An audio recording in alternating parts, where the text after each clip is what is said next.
두 소년의 이야기를 들려드리려고 합니다. 어느 시골의 작은 성당에 신부를 돕는 어린 소년이 있었습니다. 어느 날 이 소년이 열심히 성찬용 포도주를 나르고 있었습니다. 그런데 그만 실수로 이 포도주를 담은 그릇을 땅에 떨어뜨리고 말았어요.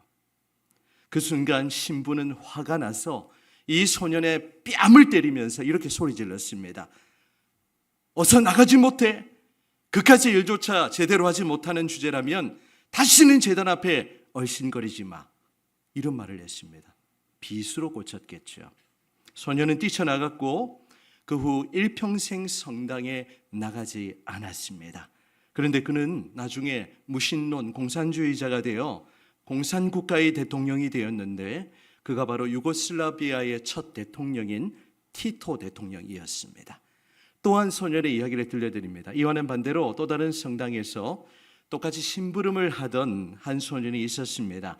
이 소년 역시 실수로 이 성탄용 포도주를 땅에 쏟아버리고 말았어요.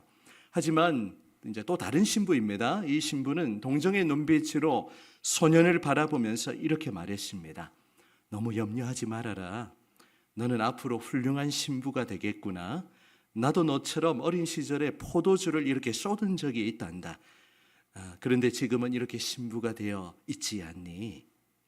이 말을 들은 소년은 어떻게 되었을까요? 예? 이후에 훌륭한 신부가 되었다고 합니다.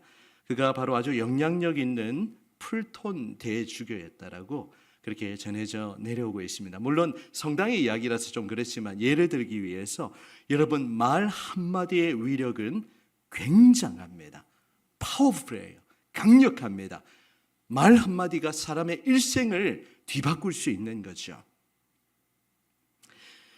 특별히 잠언의 말씀에는 입술의 말, 언어에 대한 교훈이 자주 나타나고 있습니다.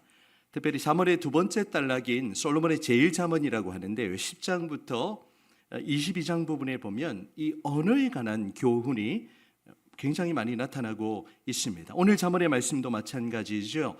입술의 언어가 얼마나 권세가 있는지를 교훈하고 있는 것입니다. 그런데 하나님이 우리의 입술에 이런 권세를 주셨는데, 혀의 권세를 주셨는데 이 혀를 잘못 사용함으로 인해서 누군가의 마음에 깊은 상처를 주고 또 공동체를 깨트리고 관계를 이렇게 갈라놓는 그런 일들이 이게 자이든 타이든 공동체 안에서 많이 일어나는 것을 우리는 경험하게 됩니다. 오늘은 설교를 통하여 우리의 언어의 습관을 돌아보면서 입술의 말로, 입술의 열매로 어떻게 우리 교회를 또 어떻게 우리가 속해 있는 공동체를 아름답게 세워나갈 수 있는지를 함께 살펴보기를 원합니다. 자, 우리 첫 번째 메시지 같이 읽어보실까요? 시작! 입술의 말로 상처를 주지 않도록 노력해야 합니다. 당연한 거죠, 맞죠? 당연한 말입니다. 아까 말씀드린 잠언의 두 번째 단락에는 총 375개의 지혜의 말씀이 담겨 있는데 이 언어에 관한 교훈들이 많이 나타난다고 서두에 말씀을 드렸습니다. 잠언 10장 19절 말씀 읽어보실까요? 시작! 말이 많으면 허물을 면하기 어려워. 네, 아멘. 설명이 필요 없습니다. 또한 12장 6절 말씀 시작.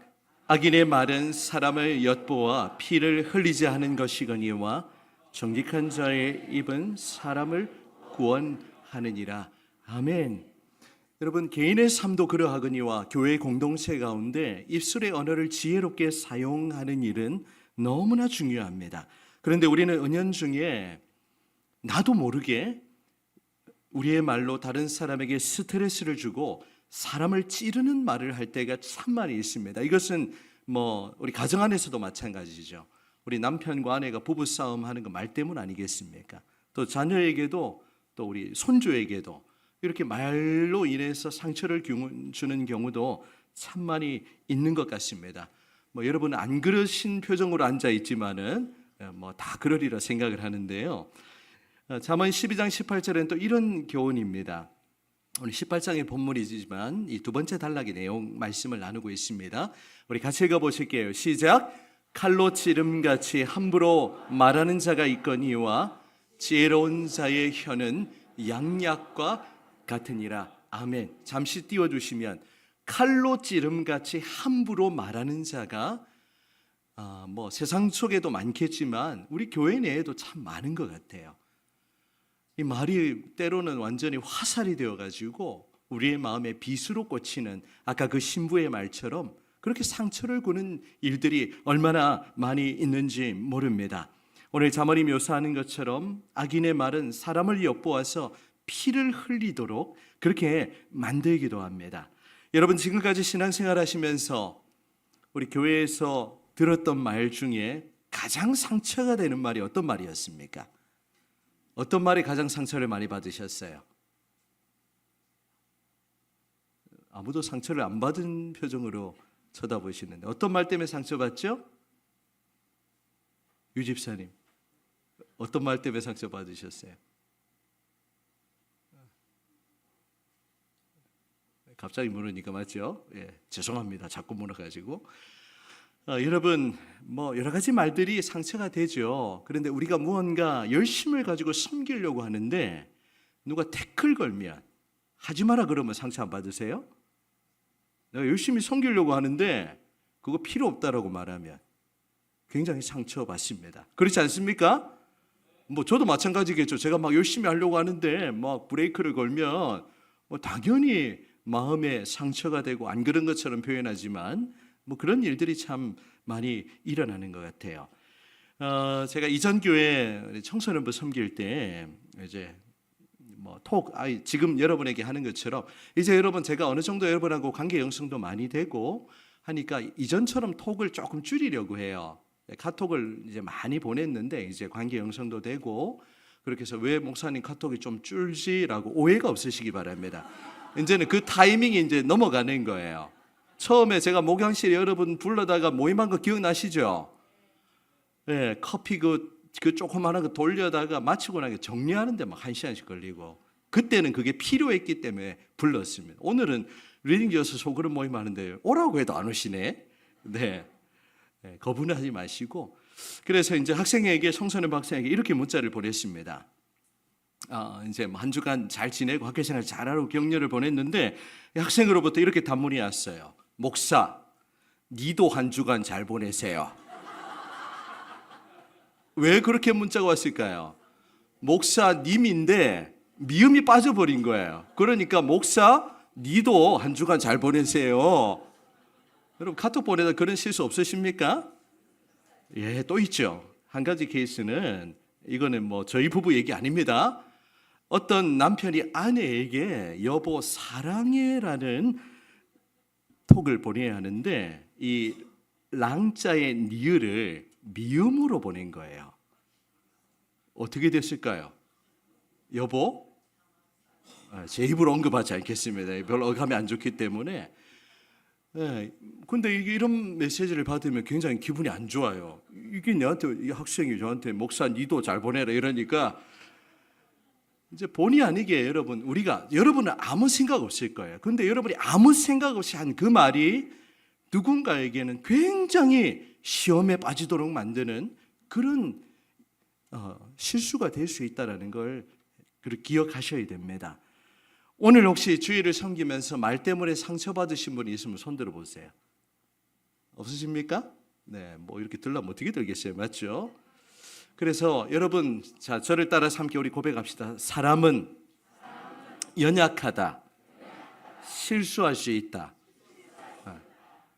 근데 우리는 그 사람의 실수 때문에 굉장한 상처를 받아요. 근데 가만히 보면 이렇게 상처를 준 사람 아무 생각이 없어.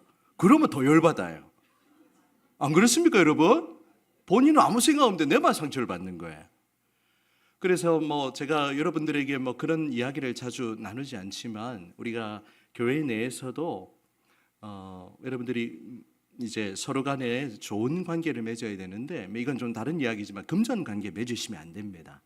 가급적이면 이전의 경우는 생각하지 마세요. 지금부터라도 아무리 어렵고 이렇게 해도 기도 부탁을 하지만 금전적인 요구는 하지 않도록 그게 지혜입니다.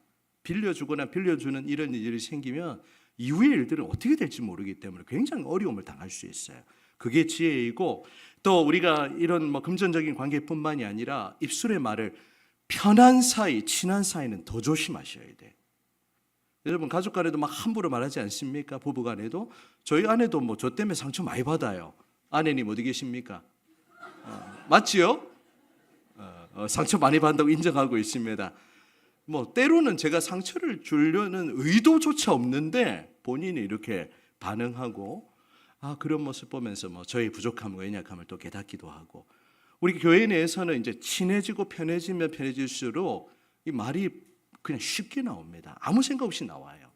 그런 말이 다른 사람을 찌르는 말이 될 수 있음을, 근데 그런 일이 생기면요, 목장이 어려워지고 기관도 마찬가지고, 교회가 참 어려운 게요, 다 좋아도 한 사람 관계 틀어지면 마음이 불편해집니다.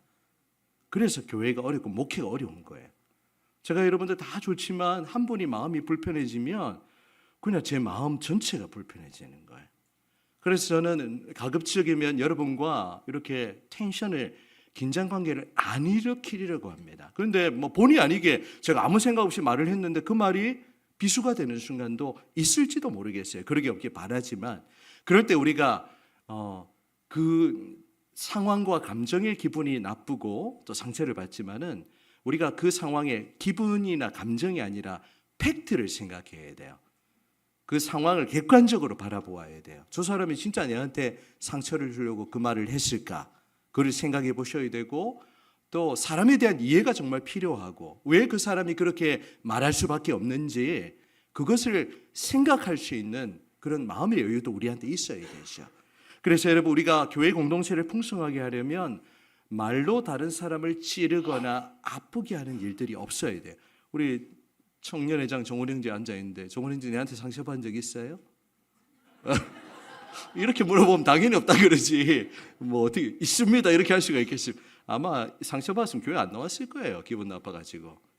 굉장히 그래서 목회를 하는 게 어렵다. 왜냐하면 결국에는 말을 통해 설교하고 또 여러분에게 메시지를 전하고 그렇게 하기 때문이죠. 여러분, 오늘 이 잠언의 말씀을 기억하면서 우리가 말로 사람을 찌르지 않도록, 또 한 번 더 생각하고 말하고, 또 아무 생각 없이 그냥 나오는 대로 내뱉으면 안 돼. 뚫린 게 입이라고 막 나오면 되겠습니까? 그래서 한 번 더 우리, 이건 실천적인 부분들이 굉장히 많기 때문에 저를 따라 함께 고백하겠습니다. 한 번 더 생각하고 말하겠습니다. 근데 감정이 올라올 때는 어떻게 되죠? 생각 안 하고 쏟아붓습니다. 근데 그 순간에 상처 다 받아버리죠. 그 뒤에 미안하다는 거 아무 소리가 없어요. 이미 상처를 다 받았는데 이 엎드려진 물은 다시 주워 담을 수가 없는 거예요. 그래서 우리가 교회 공동체, 아니 여러분이 속해 있는 삶의 여러 가지 공동체 속에서도 여러분이 그냥 아무 생각 없이 빈정거리고 그런 말들도 누군가에게 상처가 될 수 있다는 것을 기억하면서 우리의 입술의 말로 교회 공동체를, 또 여러분이 속해 있는 공동체를, 가정을 아름답게 세워나가는 여러분이 되시기를 축복합니다. 우리가 두 번째 메시지입니다. 어떻게 입술의 언어로 공동체를 세울 수 있을까요? 네, 같이 읽습니다. 시작. 정직하고. 당연한 거죠. 여러분, 정직과 진실, 이걸 세상의 윤리 도덕이 말하는 겁니다. 여러분, 우리의 신앙과 삶을 너무 이원론적으로 구분하지 마세요. 정직과 성식이라는 가치는 하나님이 우리 인생들에게 일반적으로 주신 너무나 좋은 가치입니다. 그걸 말하면 윤리와 도덕이 아니에요. 그래서 우리의 신앙이나 이 성경의 말씀도 마찬가지고 윤리와 도덕을 다 포괄하고 있는 거예요. 그래서 교회 공동체 가운데 서로 간에 우리는 진실한 말을 해야 됩니다. 서로 간에 거짓이 없어야 하는 거죠. 혜연 전사님, 내가 거짓말했어요 전사님한테? 지금까지? 대답해 보세요. 오늘 찬양이도 오늘 파워풀하게 너무 잘했습니다. 오늘 감사해요. 있는 것 같은데 대답 못하는 거 보니까 곤란한데. 이제 많은 경우에 사람은 코너에 몰리면요, 자기가 책임을 안 지려고 합니다. 그 책임을 돌려요. 누군가에게 뒤집어 씌우려고 해요. 그게 사람의 본성, 타락한 인간의 본성이에요. 그런데 작은 거 하나 틀어막으려고 했다 어떻게 됩니까? 큰 게 터지는 거예요. 여러분, 작년 5월에 우리 아주 유명한 트로트 가수, 이름 안 밝힙니다, 뺑소니 사고 일으켰어요. 누군지 다 아실 거예요. 김모 가수. 노래를 얼마나 잘하는지 맞죠? 뭐 한국의 파바로티다 막 이런 별명이 있었는데, 그 가수가 음주운전하다가 사고를 냈고 도주했을 뿐만이 아니라 그 사건을 무마시키기 위해서 어떻게 하죠? 매니저에게 허위 자수를 시켰습니다. 그리고 이 소속자 관계자들이 조직적으로 이 증거 은멸하기 위해서 사건을 은폐하는 그런 시도가 있었죠. 이게 어떻게 막아집니까? 다 터졌어요. 다 드러나고. 요즘은 CCTV가 워낙 많기 때문에 이거를 막을 수가 없어요. 그러니까 이제는 뭐 완전히 다 드러나게 됐고 명예에 치명타를 입게 되었고, 뭐 지금은 이제 징역 2년 6개월 선고받고 복역 중에 있습니다. 복귀할 수 있을까요? 차라리 그 사고를 냈은 그 순간 어떻게 하는 게 맞습니까? 당연히 자수하고 잘못을 인정하고 빠르게 처리했더라면 오히려 용기 있네, 반성할 줄 아네, 오히려 칭찬받았을지도 몰라요. 그런데 사람은 아까도 말씀드렸지만 잠시 잠깐 그 순간을 모면하기 위해서 작은 거짓을 반복하다가 그게 큰 거짓이 나의 의사와는 상관없이 그렇게 커져버리는 거예요. 여러분, 우리 그리스도인은 진실해야 됩니다. 정직해야 됩니다. 거짓이 없어야 돼요. 물론 이렇게 여러분에게 말씀드리지만 저도 뭐 목회를 하다가 코너에 몰리게 되면 또 그렇게 못하는 순간도 있을 수도 있겠다, 그런 생각을 하기도 합니다. 여러분, 오늘 이 말씀 성경을 안 읽고 있겠군요. 잠언 12장 19절에 이렇게 말씀하고 있습니다. 자, 같이 읽어보실까요? 시작. 진실한 입술은 영원히 보존되거니와 거짓 혀는 잠시 동안만 있을 뿐이니라. 아멘. 진실한 입술은 영원히 보존되고 거짓 혀는 잠시 동안 있을 뿐이라는 거예요.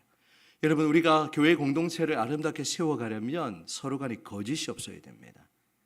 겉으로 잘하는 척하고 이렇게 입 바른 말 하는데 속으로 다른 생각 품고 있으면 그는 공동체를 무너뜨리는 결과를 낳게 돼 있어요. 때로는 우리가 서로 간의 감정이 불편하고 관계가 틀어질 때는 용기가 필요합니다. 미안하다고 얘기할 줄 알아야 되고요, 잘못했다고 사과할 줄 알아야 돼요. 그거 그냥 껄끄러우니까 넘어가 버리면 그게 공동체를 무너뜨리는 결과를 낳게 됩니다. 모르겠습니다. 제가 여러분들의 우리 교회 20년 역사, 그 이전에 또 장은교회 20년 역사가 더 있잖아요.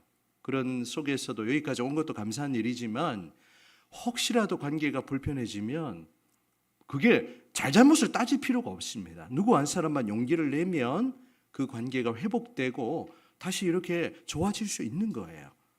용기를 내시기 바랍니다. 정직한 게 용기예요. 잘못을 인정할 줄 아는 게 용기입니다.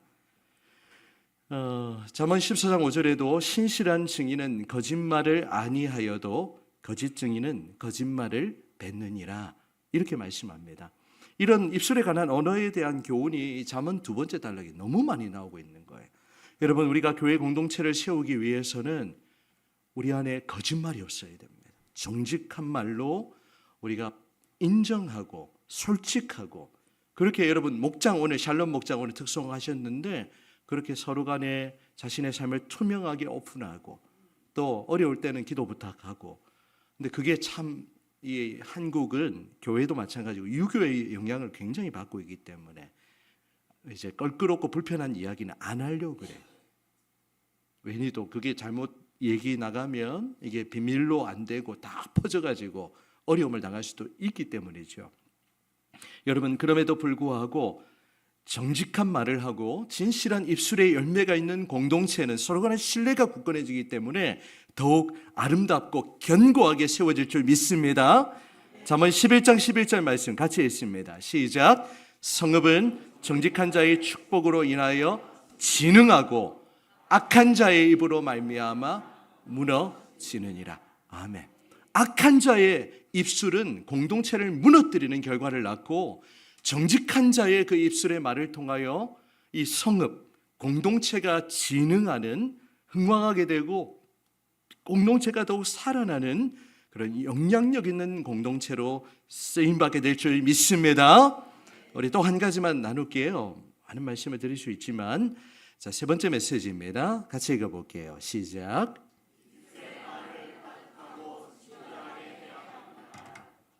네, 이것도 당연한 거죠.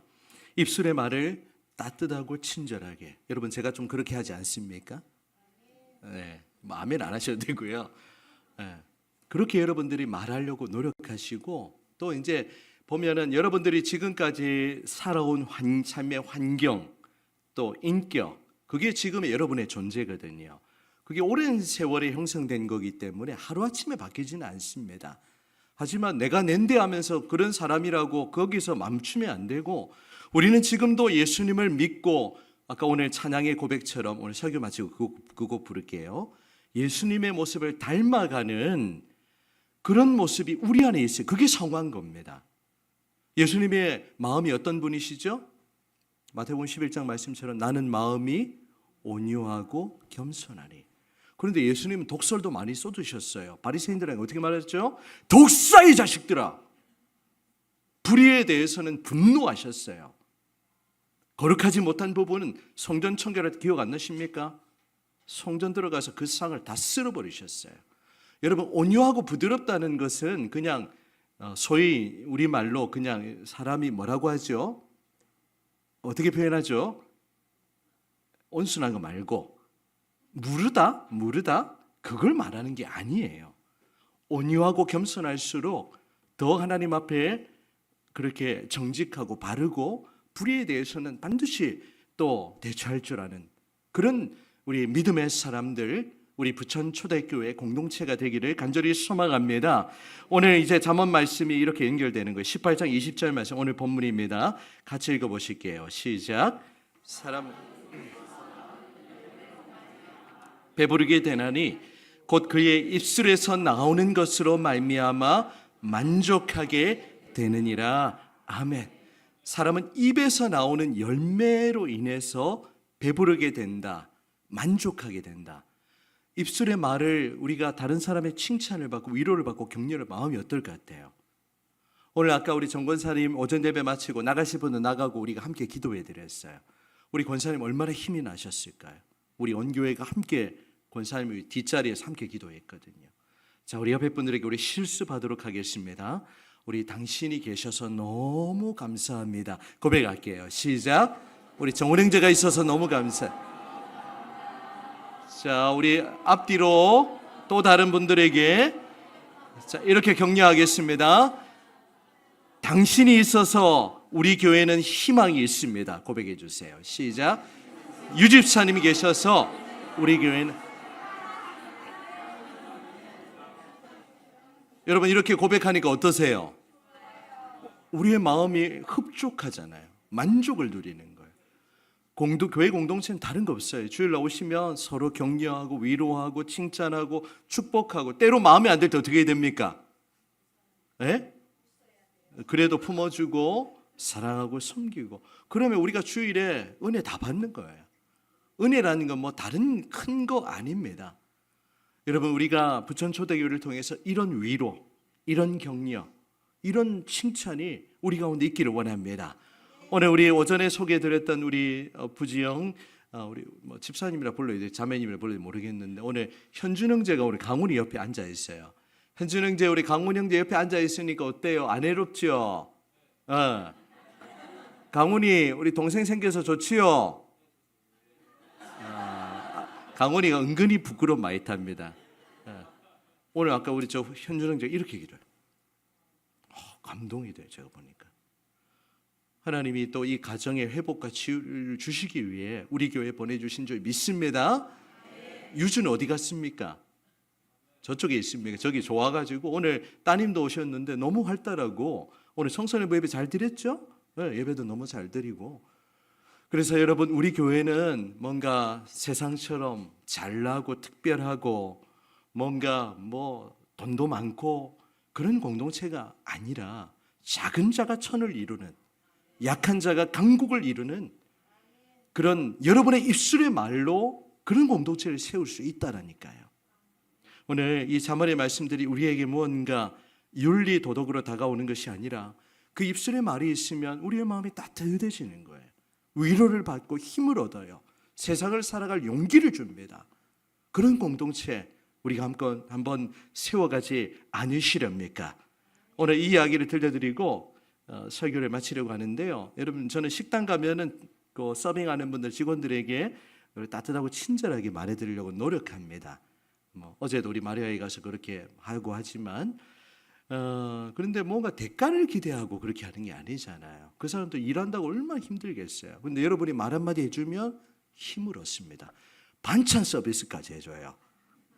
말 한마디 잘하고요. 그걸 기대하는 건 아니지만 여러분, 프랑스에 가면 니스라는 휴양 도시 한 카페에 가면 이런 가격 메뉴판 붙어 있습니다. 보여주세요. 프랑스 말인데요. 자, 가격만 보시면 돼요. 자, 온 카페. 자, 이게 뭐냐면 주문인데 그냥 커피 달라고 그런 말입니다. 반말하는 사람에게는 7유로, 약 1만 원의 커피값을 받는다고 해요. 자, 두 번째 줄, 온 카페, 실, 보스, 플라이. 저는 이 프랑스어를 몰라가지고 이게 무슨 말이냐면 이제 커피 플리제, 커피 주세요, 공손하게 말하는 겁니다. 그럼 커피값이 어떻게 되죠? 네, 4.5유로, 6천 원으로 내려갑니다. 자, 그럼 맨 밑에 이거는 아시겠네요. 봉줄, 예, 인사하고 안녕하세요 하고 운 카페 커피 부탁드립니다. 예의 바르고 정중하게 말하는 손님에겐 커피값이 얼마요? 잘 안 보이네요, 맞죠? 예, 2,000원. 이게 실제 금액은 아닙니다. 여러분, 말 한마디 하면 천냥빚을 갚는데 여러분들이 세상 속에 여러분의 삶의 자리에 세상을 좀 맛깔나게 해야 하지 않겠어요? 다들 힘들게 살아요. 다들 삶에 여유가 없고, 그래서 우리 그리스도인은 늘 마음의 여유를 품을 수 있어요. 그런데 그 여유가 뭔가 물질이 있어서 여유가 있는 게 아니고 여러분의 마음이거든요. 우리 교회를 통해 여러분이 그 만족을 누리고 입술의 열매로 위로를 받고 힘을 얻으면 여러분의 살아가는 공동체 속에서도 다른 사람을 생각하고 그 사람들을 위로하고 격려하고 그 여러분이 속해 있는 그 공동체를 여러분 때문에 살맛나게 하는 그런 공동체로 바꿀 수 있다라니까요. 이번 한 주간 연습해 보시고 다음 주에 결과를 저에게 알려주십시오. 아무런 일도 일어나지 않는다면 제가 책임질게요. 여러분, 우리 교회가 오늘 말씀을 기억하면서 이제 21절을 읽고 설교를 마치도록 하겠습니다. 자, 21절 말씀 시작. 죽고 사는 것이 혀의 힘에 달렸나니 혀를 쓰기 좋아하는 자는 혀의 열매를 먹으리라. 아멘. 하나님이 우리의 입술에 혀의 권세를 주셨습니다. 혀를 어떻게 사용하는가에 따라서 우리의 삶의 판도가 결정이 되고 삶의 결과가 달라지는 거예요. 죽고 사는 것이 혀의 권세, 입술의 권세에 달려있음을 기억하면서 우리의 입술의 말로 우리가 속해 있는 우리 부천 초대교회를 또 따뜻하고 아름답고 또 그런 든든한 공동체로 세워갈 뿐만이 아니라 여러분이 살아가는 모든 삶의 자리에서 힘들어하는 자들에게 위로의 말을 전해주고 또 복음이 없는 영혼들에게 예수님을 말할 수 있는 그 용기, 또 여러분이 살아가는 직장 생활하면서 여러분들 따뜻하게 대하면 그 사람도 따뜻하게 대하게 돼 있어요. 여러분이 먼저 다가가셔야 됩니다. 그렇게 여러분이 속해 있는 공동체를 더욱 아름답게 또 그리고 풍성하게, 오늘 설교의 제목처럼 입술의 열매로 공동체를 풍성하게 세워가는 저와 여러분들이 다 되시기를 주님의 이름으로 축원합니다.